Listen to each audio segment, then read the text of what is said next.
Narito na ang mga malalaking balitang Central Luzon ngayong araw. Bitag ni Ben Tulfo, mapapanood na sa CLTV 36. Threat Assessment, kaugnay...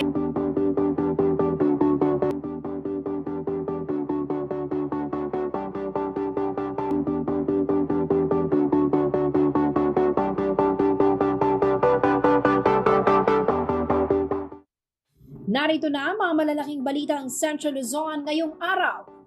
Kapitan ng Barangay San Agustin, sinibak sa pwesto ng Office of the Ombudsman. Bagong punong barangay, nanumpa na. Makabagong proseso ng pagpapatubig ginagamit ng mga magsasaka ng Bataan. Malaya Lolas, nananawagan kay Presidente Bongbong Marcos na ipaglaban ang kanilang karapatan sa hustisya. Indigent na job seekers, ipinapanukalang mabigyan ng 20% discount sa mga dokumento mula sa gobyerno. At hinihinalang human trafficking sa Clark Airport, iniimbestigahan sa Senado.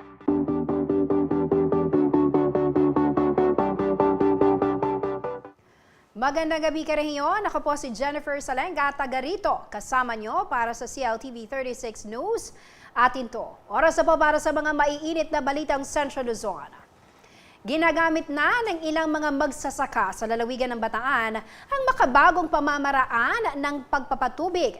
Ito ang drip fertigation system na higit umanong epektibo para mapataas ang ani. Ang detalye sa balita ni JM De Jesus. Taong 2022 na maisipan umano ng 52 years old na si Tatay Ricky Nagyat na magsimulang magtanim ng mga gulay upang gawing negosyo matapos ang matagal na panahon ng pagtatanim ng palay. Nagkataon naman na sinimulan ng ipakilala ng lokal na pamahalaan ng Bataan ang makabagong irrigation process na nakuha pa sa bansang Israel. At isa si Tatay Ricky sa 10 napili ng Provincial Agricultural Office na sumubok sa drip fertigation system.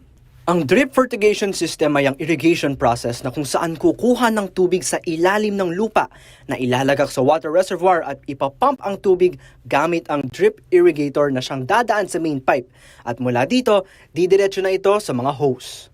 Kaya naman ang mga itinanim ng kamatis ni Tatay Ricky makikita umano na malusog dahil pantay-pantay ang nakukuhang patubig. Ang dating 20 tons kada ektarya ng aning kamatis ay ngayon umaabot na ito sa 60 tons kada ektarya.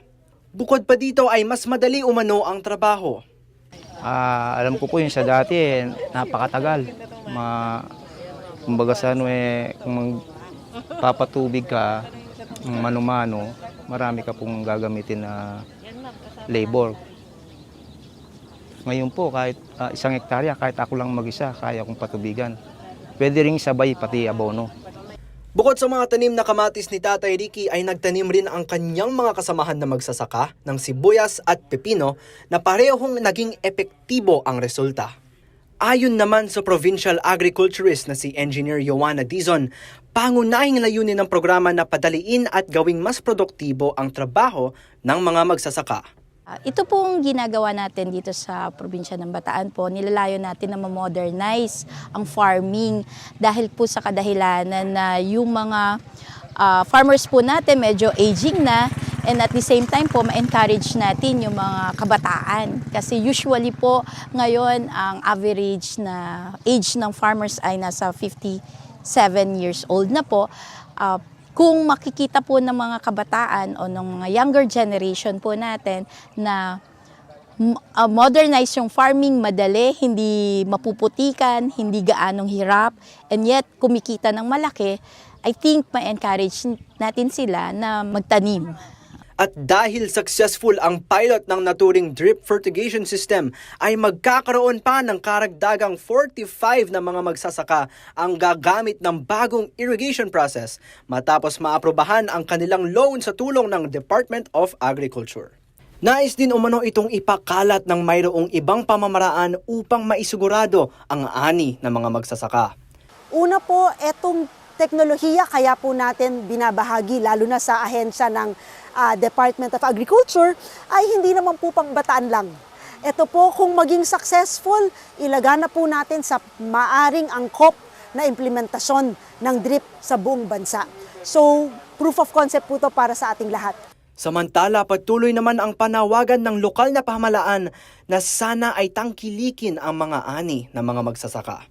Tangkilikin po natin ang ating mga mas sariwa na mga produkto ng ating mga magsasaka dito sa ating bansa at tulungan po natin ang ating mga magsasaka sa kanila pong pagiging bayani para po tayo lahat busog at malulusog dito po sa ating komunidad.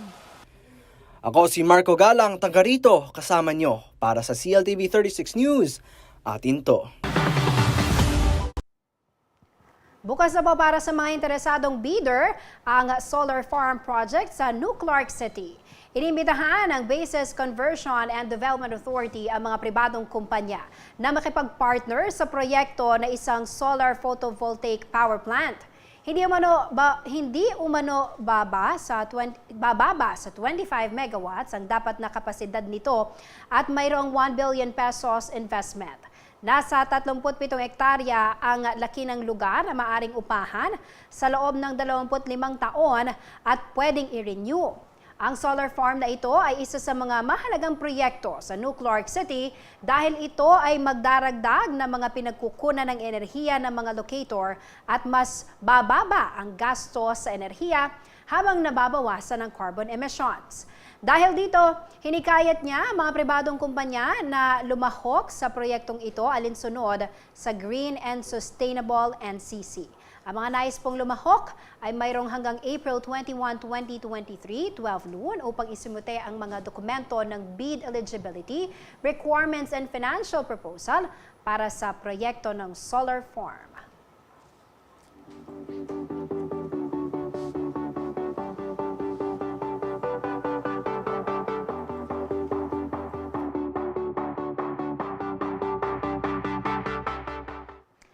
Sa pagdiriwang ng International Women's Day, magandang balita po ang bumungad sa Malaya Lolas, ang tinatawag na comfort women noong World War II.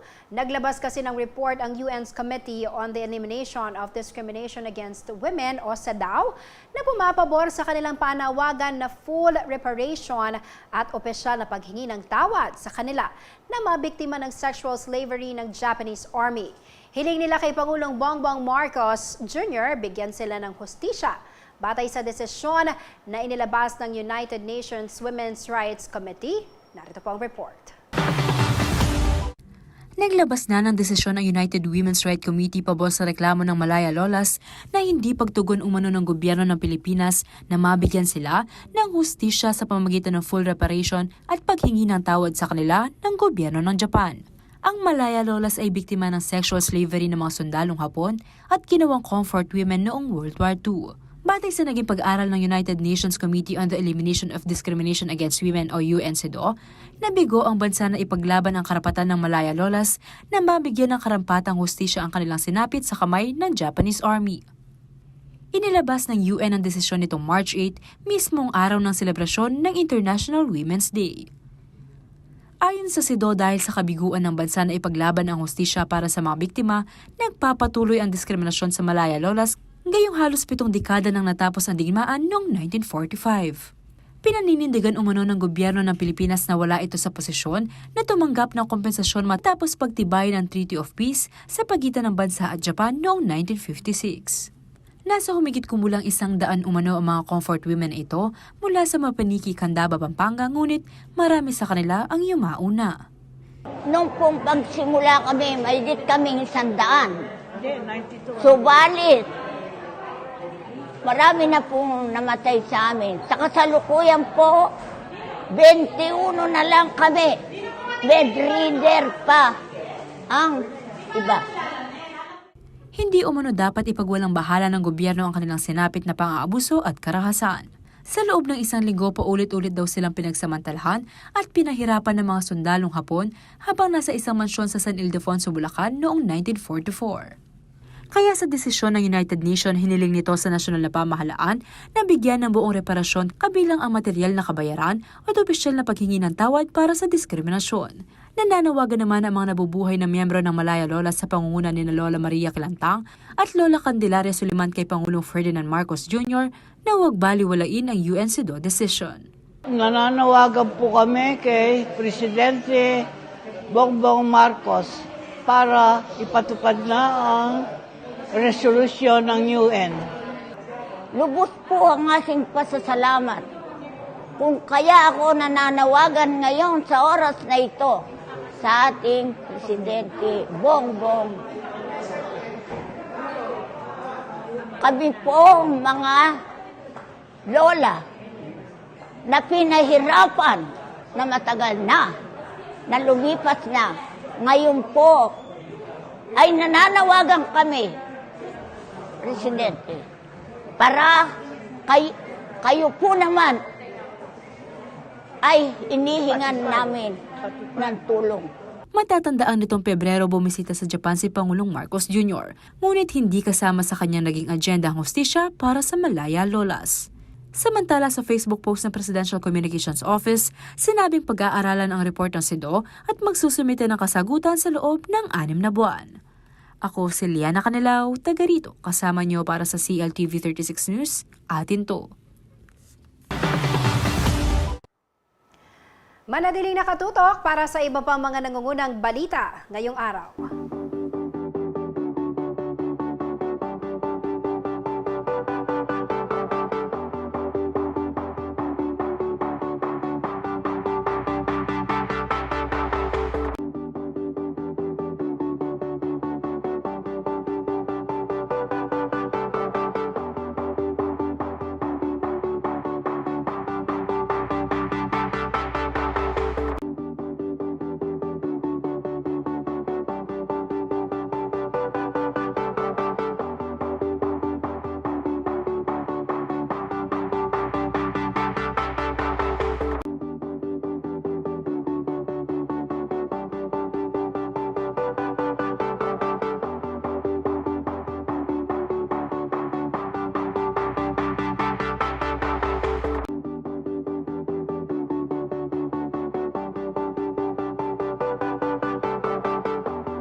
Nagbabalik ang CLTV 36 News.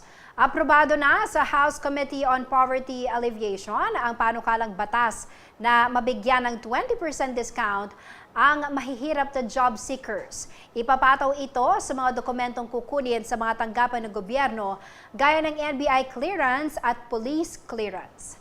Narito ang balita.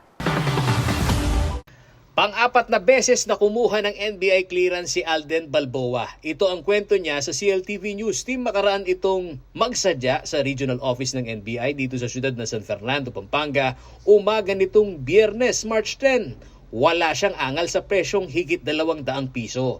Dahil ito raw ang nakagawian niya tuwing mapapasuna ang kontrata at maghahanap muli ng ibang mapapasukan. Magkano binayaran natin? 200 plus po pag-apply po sa trabaho. Hindi, ayos lang naman po. Para ano rin naman po eh. Para sa amin din naman po yung kinukuha din namin.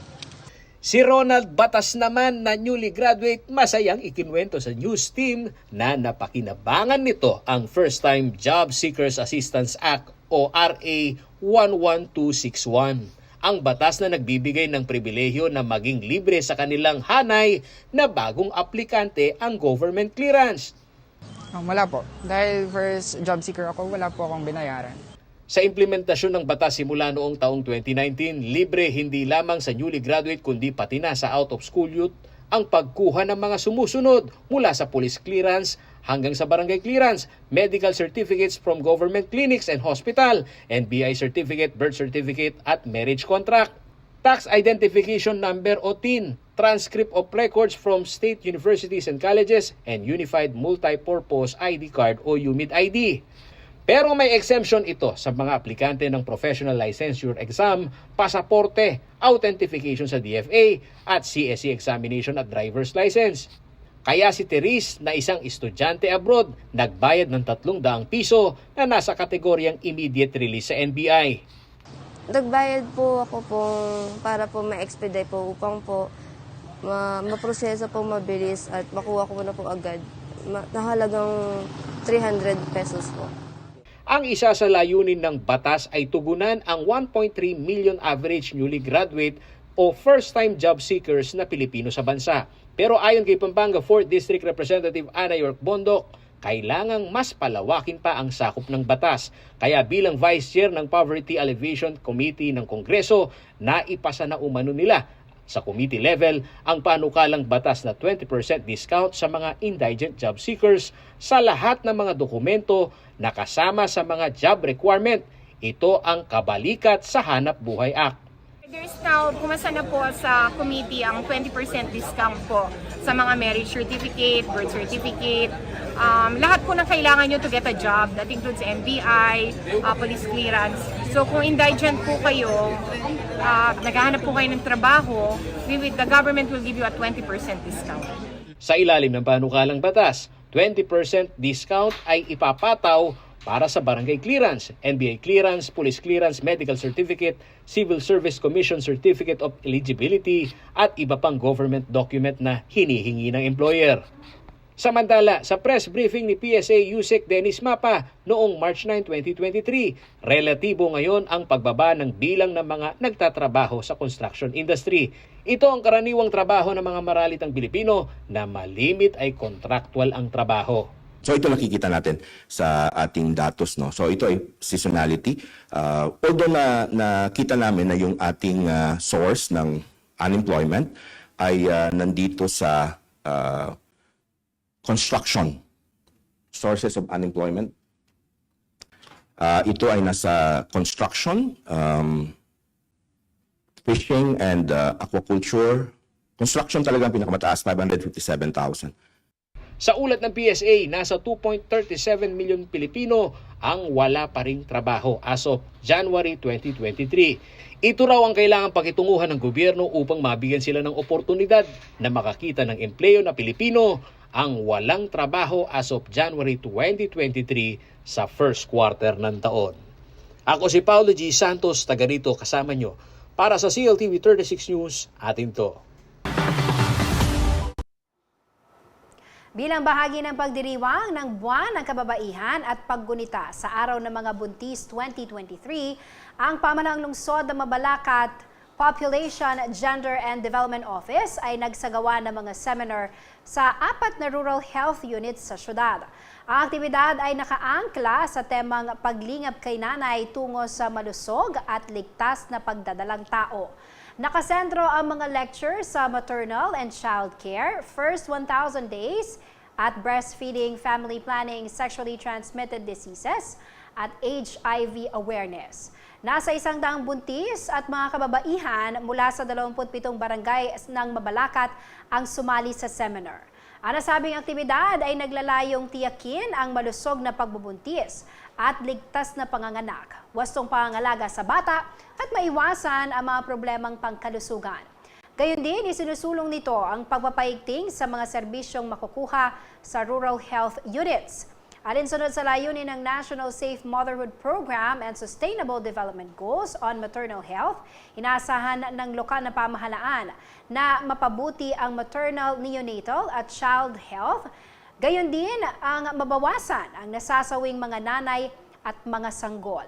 Ito ay sa pamamagitan ng pagbibigay ng libreng prenatal at postnatal consultations, IEC materials ng wastong nutrisyon, gayon din ng kaukulang mga laboratory test na kailangan upang matiyak ang ligtas at malusog na pagbubuntis.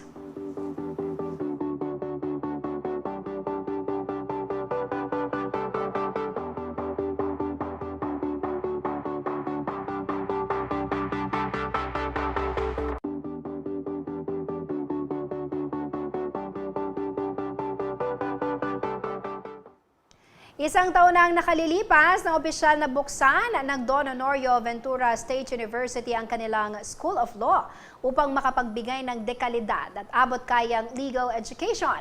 Kaya naman sa pagdiriwang ng kanilang unang anibersaryo, ibinandera nila sa publiko ang matagumpay na pagtatayo ng institusyon para sa mga gustong maging abogado anuman ang antas sa buhay. Magbabalita si Angelica Cara. Nagkaisa ang mga mag-aaral at faculty members ng Don Honorio Ventura State University o DAVSU School of Law sa pagdiriwang ng kanilang first founding anniversary nitong 12 ng Marso. Kasabay ng pagsikat ng araw, kanilang sinalubong ang mga kalsada ng siyudad San Fernando upang magsagawa ng parada habang ipinagmamalaki ang eskwelang kanilang kinabibilangan.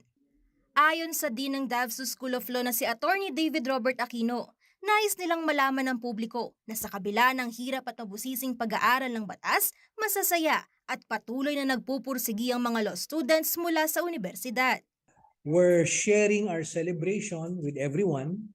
We want them to share in our joy and in our gratitude na at least nakapag 1 year na tayo despite all the birth pains, the challenges, the trials. Despite everything, we're here and I think we're here to stay. And of course, syempre, to let them know na we're inviting them to join us and yung mga gusto pa rin mag-enroll, those who are interested in becoming lawyers, DAVSU School of Law is here. Ayon sa pamunuan ng DAVSU School of Law, mahigit 150 kalahok ang nakaisa sa nasabing motorcade na binubuo ng mga estudyante at kanilang mga propesor na abogado at judges.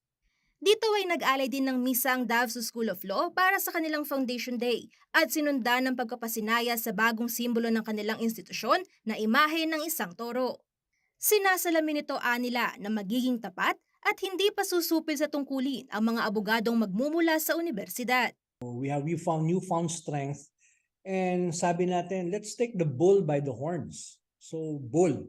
Ang bull kasi persistent. That's why yung motto natin, we're invincible. Not because we are super strong, but because when we fall, we rise up. Although he is competent, he has all the skills needed to become a good lawyer, he also has the moral compass that he needs in order not only to be the best lawyer, but to be a humane and good lawyer. Samantala, nagagalak naman si Aquino na naging matagumpay ang paggunita ng kanilang kauna-unahang anibersaryo. Lubos siyang nagpapasalamat sa mga nagpahayag ng suporta upang maisakatuparan ng bawat aktibidad na aniyay magiging bahagi na ng kasaysayan ng Davsu at maging ng buong Pampanga. And everybody from the faculty, from the administration, and most especially from the students. The success, we wouldn't be successful kung wala yung participation ng students. And I was surprised that the students were there. They were there 100%, may dedication, and they were happy. You can see naman from their smiles, from their laughter, and how they joined the activity na masaya sila. And kung masaya sila, masaya na ako. Binuksan ng Davsu School of Law noong February 2022 sa kasagsagan ng COVID-19 pandemic sa bisa ng RA 11168 o ang batas na nagpapalawak sa mga curricular offerings ng nasabing pamantasan. Nasa 180 estudyante ang naging pioneer batch ng Davsu School of Law at ang kanilang mga pangalan ay isinilid sa isang time capsule kasama ng mga dokumento at larawan ng mga naganap sa kanilang unang Foundation Day. Muling bubuksan ang naturang time capsule matapos ang 50 taon na inaasahang magiging inspirasyon at makabuluhang kasaysayan para sa mga makasasaksi nito sa hinaharap. Ako si Angelica Cara, taga rito, kasama nyo. Para sa CLTV 36 News, atin to. Binuksan na ng Department of Public Works and Highways sa mga motorista ang bagong tayong tulay sa lalawigan po ng Tarlac nitong ika-10 ng Marso. Tinawag itong Cojuangco Bridge na matatagpuan sa bayan ng Paniqui. Ang tulay ay nagkakahalaga ng higit 237.9 million pesos. Isa po itong two-parallel bridge at bawat tulay ay may 2 lane at habang 186.50 linear meters. Nagsisilbing connecting bridge ito ng 3 bayan ng Tarlac, ang Ramos, Paniqui at Camiling. Maliban po sa pagluluwag ng trapiko sa mga daan sa nasabing mga bayan, inaasahan din na mas bibilis ang travel time dahil mas maigsi na ang magiging biyahe. Ang bagong tulay ay nilagyan din ng concrete slope protection at mga road safety features gaya ng thermoplastic pavement, markings, curbs, gutters at railings. Ang formal na pagbubukas ng tulay ay pinangunahan ni Tarlac 1st District Representative Mark Cojuangco kasama ang DPWH Central Luzon na pinamumunuan ni Regional Director Rosaler Tolentino.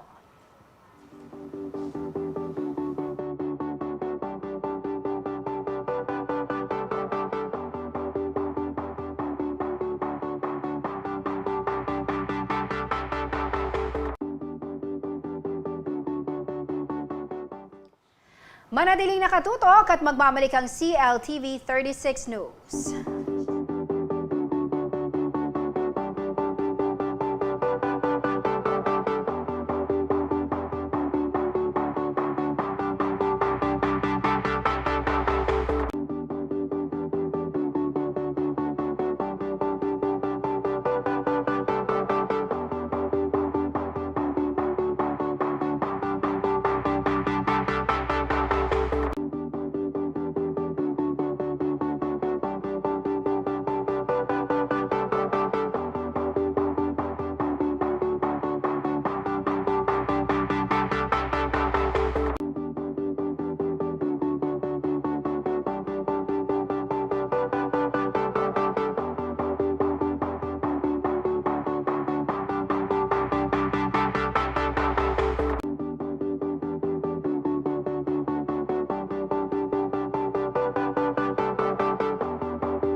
Nagbabalik ang CLTV 36 News.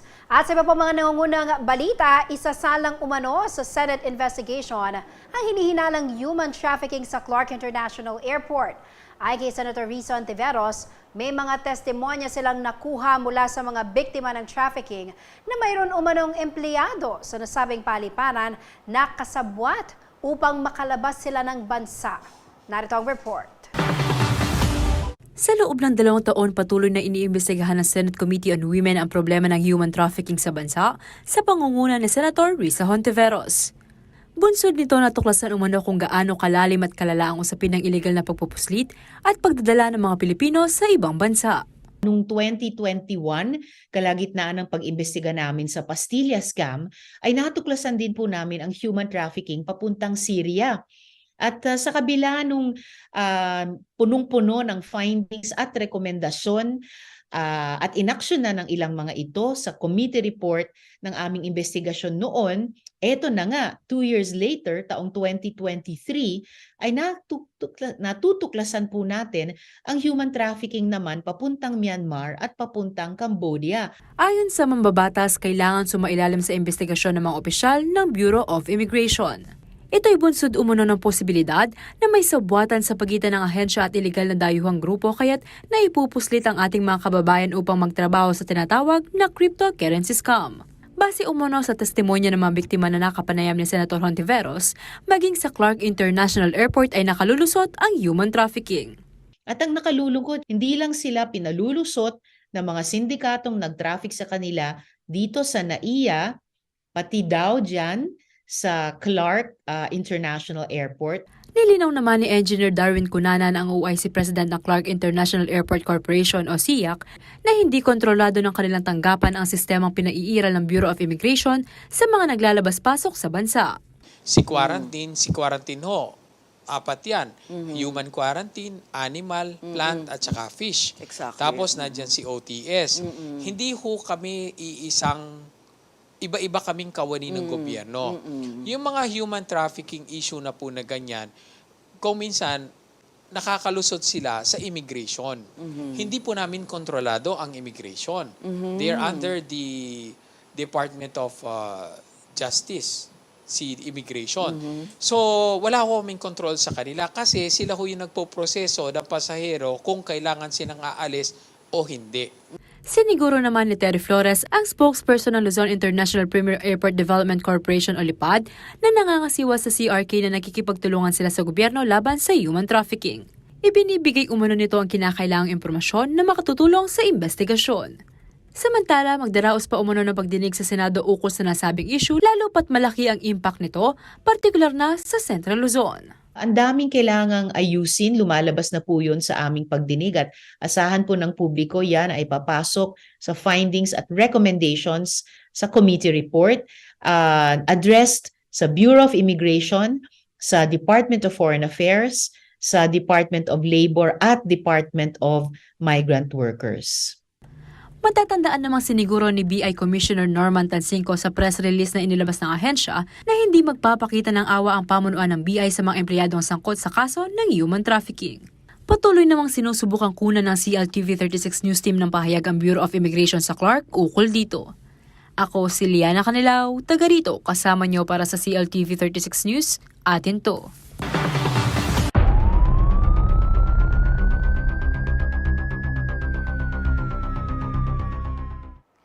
Isang drug den sa Mabalacat City ang nalansag matapos salakay ng Philippine Drug Enforcement Agency o PDEA Central Luzon.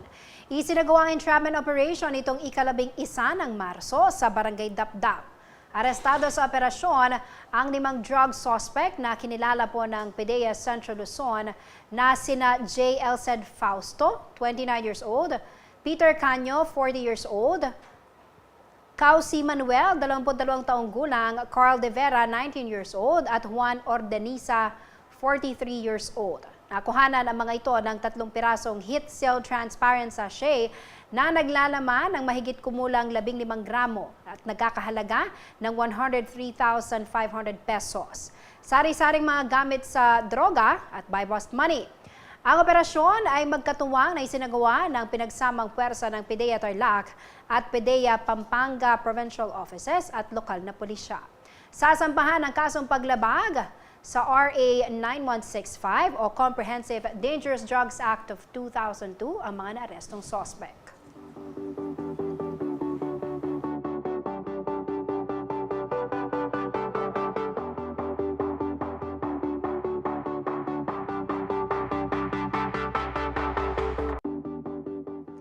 Napuno ng sayawan at hiyawan ang mga kalsada sa isinagawang kuraldal sa Barangay San Jose sa siyudad San Fernando. Bahagi po ito ng isang linggong selebrasyon na nagkapistahan ng kanilang patron.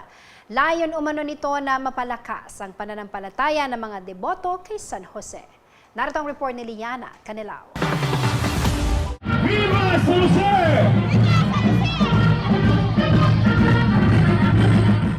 Ito ang buong pusong sigaw ng mga San Joseña na deboto ni St. Joseph sa ginanap na kuraldal sa Barangay San Jose, Siyudad San Fernando, Pampanga nitong Sabado, March 11.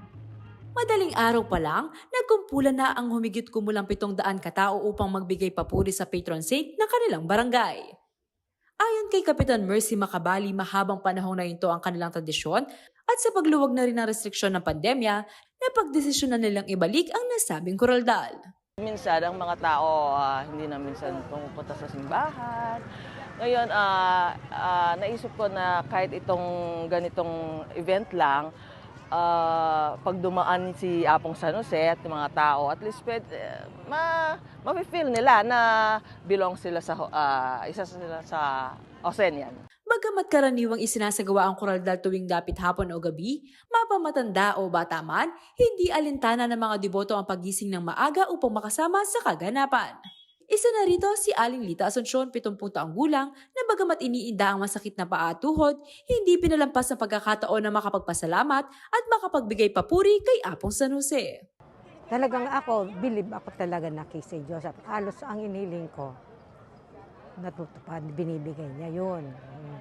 Saka yung humingi ng mga bata, anak, yun, mayroon ng ganon, nabibigay naman, yun. Kasi yung sa amin, 8 years, hindi siya ni minsan. Nung nagdeboto siya na nagkuraldal, how many days lang, month, the week, nabon siya. Kahit yung pamangking ko, ganon din. 3 years siya hindi pa, first time niya, nagkabuntis din siya. Isa rin umano si Giancarlo Borella sa mga saksi ng kabutihan at pagpapala ng Diyos sa pamamagitan ni Apong San Jose.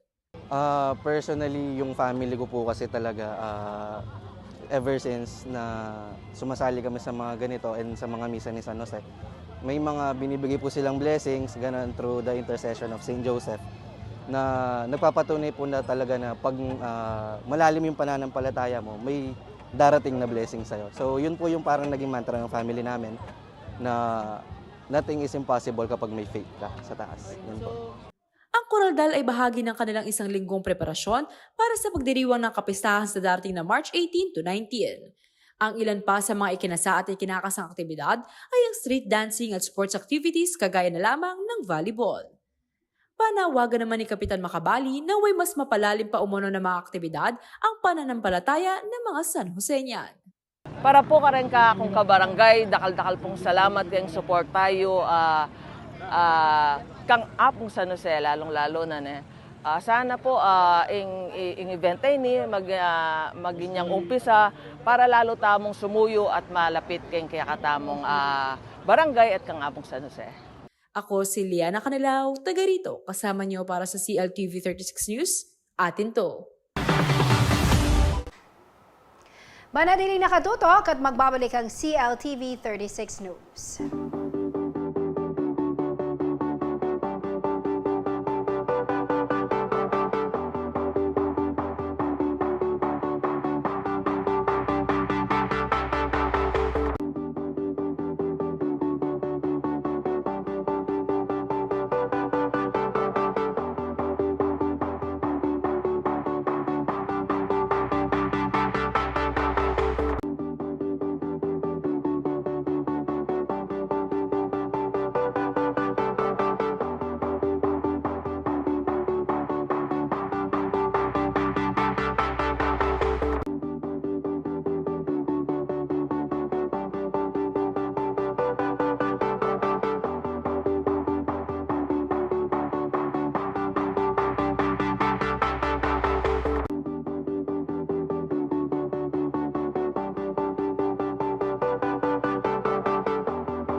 Nagbabalik ang CLTV 36 News.